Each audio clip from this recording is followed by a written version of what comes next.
16-сентябрда Ош шаарынын мэри Алмаз Мамбетов Ош шаардык капиталдык курулуш башкармалыгынын жетекчиси кылып Эмилбек Абласановду дайындады. Абласанов бул кызматка президенттин иш башкармалыгынын капиталдык курулуш бөлүмүн жетектеп турган жерден которулуп келди. Президенттин иш башкармалыгында да, Ош мэриясында дагы курулуш тармагы үчүн жооптуу болгон Эмилбек Абласановдун мамлекеттен миллиондогон сомдук ири тендерлерди утуп келген курулуш компаниясы менен кандай байланышы бар?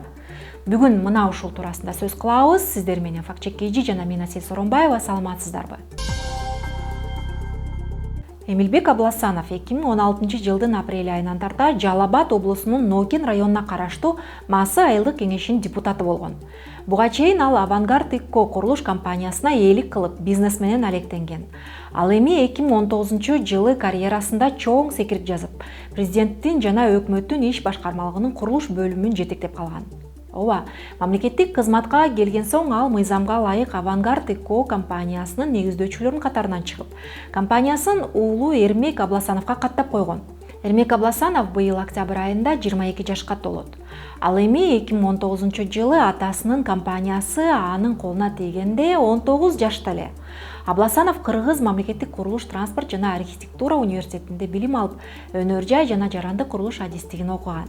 Белгилей кетсек, жаш ишкердин компаниясы жыл сайын мамлекеттик бюджеттен ондогон миллион сомдук тендерлерди жеңип келген. Эми Абласановдун курулуш компаниясы тууралуу сөз кылсак, Юстиция министрлигинин маалыматына ылайык, Авангард ИККО ЖЧКсы 2009-жылы Жалал Абад облусуна караштуу Нокен районунун Масы айылында кадимки эле үйдө негизделген. Эске салсак, Абласанов дал ушул Масы айылында 2016-жылы депутат болгон.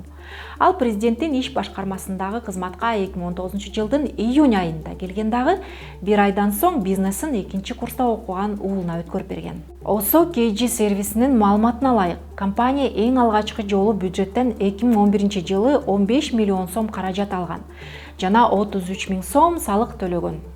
Андан соң компания жыл сайын миллиондогон сомдук тендерлерди жеңип келген. 2015-жылдан 2019-жылга чейинки мамлекеттик бюджеттен алган каражат 17 миллион сомдон 22 миллион сомго чейин жеткен. Мамлекеттик сатуу алуулар жарыяланган сайтта белгилүү бир компания уткан тендерлерди издеп табуу мүмкүнчүлүгү жок. Андыктан чиновниктин уулуна тандык компания кайсы тендерлерге катышып, кандай кызмат көрсөткөнү тууралуу маалыматты аныктай алган жокпуз. Бирок биз BeOpenContracting.org эл аралык сервисинин жардамы менен бул тууралуу айрым маалыматты биле алдык.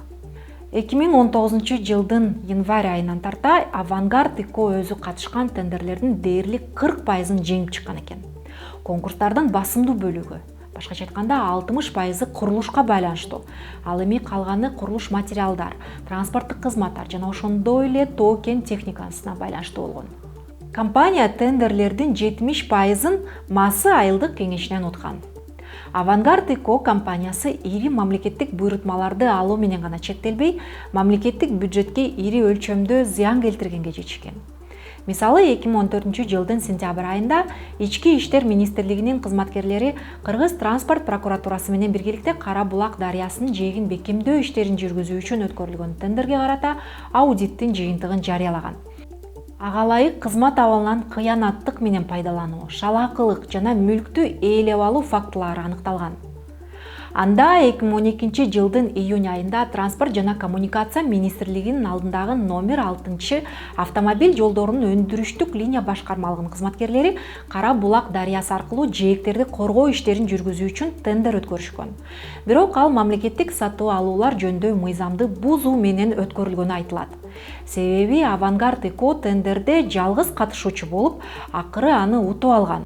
Ички иштер министрлиги курулуш компания аткарган иштер талапка ылайык келбегенин, сапатсыз жасалганын жана анын натыйжасында мамлекетке ири өлчөмдө зыян келтирилип тергөө иштери башталганын билдирген.